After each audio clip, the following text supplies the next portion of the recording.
Oui, monsieur le maire, mes chers collègues, j'interviens juste pour m'étonner publiquement au nom du groupe Saint-Nazaire-Bleu Marine de ce recrutement d'un poste de collaborateur au sein de votre cabinet. Je me demande si c'est bien essentiel à l'exercice de votre municipe, parce que compte tenu du décret dont cette délibération fait ici le rappel, ce recrutement ne me semble donc motivé que par le passage de notre commune dans une nouvelle strate démographique.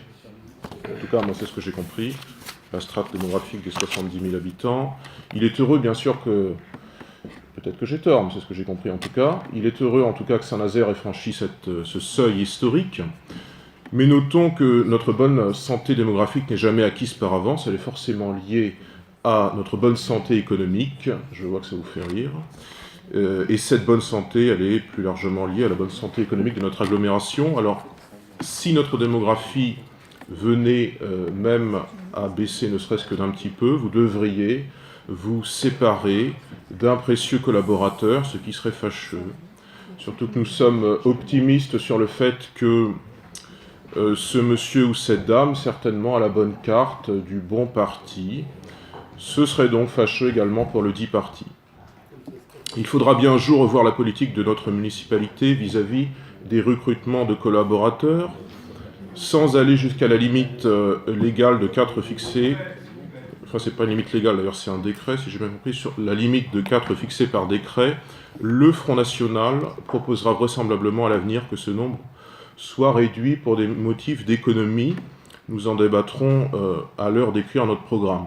Et puis, sans que ce soit directement lié au sujet, je voudrais revenir quelques secondes sur les questions qui ont été abordées tout à l'heure de République et de terrorisme, puisque M. de Guiral, il y a une heure de cela, m'a interpellé. Premièrement, je m'étonne, monsieur de Guiral, que vous vous étonniez de ma conception des choses, de ma conception de la République, parce que c'est précisément l'acception classique de la citoyenneté en République que l'assimilation. Et l'intégration, c'est autre chose. Plus généralement, c'est l'assimilation à la française qui nous distingue des autres pays, des autres systèmes. Je pense notamment aux pays anglo-saxons. L'intégration, c'est plutôt un concept anglo-saxon. C'est plutôt aussi l'assimilation est plutôt un concept d'États nationaux et l'intégration d'États impériaux. Des États où il peut y avoir une superposition de communautés qui vivent ensemble sans vraiment d'unité. La France, ça n'est pas ça, c'est un État-nation. Un État, un peuple. À moins que vous vouliez en faire quelque chose de multiculturel, mais ce n'est pas notre projet. Et puis deuxièmement, évidemment qu'en évoquant tout à l'heure la question du terrorisme, j'évoquais la question de la responsabilité, plus exactement de la co-responsabilité des partis de gouvernement, dont cette majorité est le représentant ici. Voilà, mes propos coulaient de source, je ne vois pas du tout pourquoi vous soupçonniez que j'avançais que le Parti Socialiste est responsable. Évidemment qu'il est responsable, le Parti Socialiste. Il était responsable en 2011 lorsque François Hollande, alors candidat, s'est montré favorable à l'intervention militaire en Libye. En cela, il a favorisé le terrorisme. Le Parti Socialiste était responsable directement en 2012 lorsqu'il a indiqué que les miliciens islamistes de Jabhat al-Nusra faisaient, je cite, du bon boulot. En cela, le Parti Socialiste a appuyé le terrorisme. Le Parti Socialiste a encore appuyé le terrorisme en 2013 lorsqu'il s'est demandé s'il devait intervenir en Syrie. Je crois que c'était au mois d'août. Donc il n'y a aucun mystère dans mes propos. Évidemment, vous avez tous ici une petite part de co-responsabilité, et votre parti plus généralement. Mesdames, Messieurs, chers collègues... Et pas les communistes, d'ailleurs. S'il vous plaît, Monsieur Gauthier-Boucher, vous n'avez plus la parole. Mesdames et Messieurs, mes chers collègues, je voudrais, d'une part, vous demander de ne pas répondre à ces propos, de mon point de vue, indécents et graves pour notre démocratie. Mais, Monsieur Gauthier-Boucher, attend ceci. Le deuxième point, je m'adresse à Monsieur Gauthier-Boucher et à l'ensemble de ses élus. C'est la dernière fois que je laisserai passer des interventions sur des sujets qui remontent à 1 heure, puisque vous avez mis 1 heure pour avoir votre réflexion, pour revenir sur des délibérations. C'était mieux que de lui couper la parole. S'il vous plaît, vous me laissez, je suis encore ici le président de séance, et je crois qu'il y a un règlement. Et je demande aux élus d'intervenir sur les délibérations.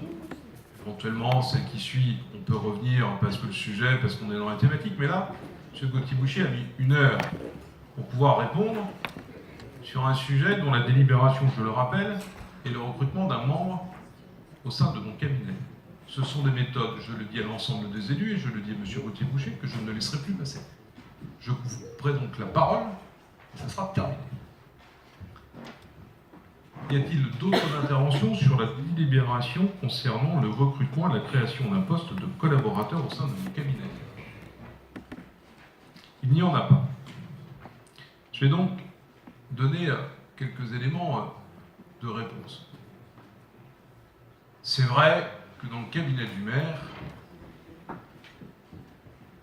je ne vais pas recruter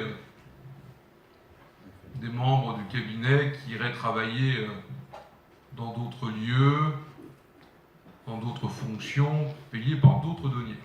Vous savez, comme le Front National et le Parlement européen, que le chauffeur de Madame Le Pen n'était plus disponible. Bref, tous vos propos argumentant le fait que le maire de Saint-Nazaire disposerait d'un cabinet constitué de 3 personnes seraient liés à l'augmentation de population à 70 000, monsieur, je vous le dis... C'est ce que j'ai cru comprendre. Si c'est une erreur, je la reconnais tout à fait. C'est faux. Et donc, si par malheur, la ville était amenée à perdre de la population, ce que je ne crois sincèrement pas, en tout cas jusqu'à la fin de ce mandat, il n'y aura pas de modification, il n'y aurait pas de modification. Si j'ai choisi d'augmenter les membres de mon cabinet, il y a plusieurs motivations. Il y a celle qui me regarde et celle que je souhaite vous exprimer ici. Que ça ne vous fasse pas plaisir, mesdames et messieurs les opposants, je l'entends bien. Je le comprends. Mais je voudrais vous dire que je suis respectueux de mes services, de mes directeurs généraux adjoints, donc dois-je vous dire ici, et je crois que la population s'en rend compte, nous produisons beaucoup de projets, beaucoup de grands projets, mais aussi beaucoup de projets du quotidien, conformément à notre développement, mais en même temps on en rajoute. Et qu'il est normal que chacun soit à sa place. Et que ce n'est pas au service, donc à celles et ceux fonctionnaires, à celles et ceux qui sont recrutés sur des missions, y compris de nourrir l'ensemble des élus de la majorité, lorsqu'il y a des interventions, lorsqu'il y a besoin de se nourrir sur un dossier, intervention publique ou intervention dans différents cadres, y compris souvent de négociations, pour aller chercher ici ou là quelques deniers, quelques subventions, ou d'aller chercher quelques adhésions à quelques projets que ce soit.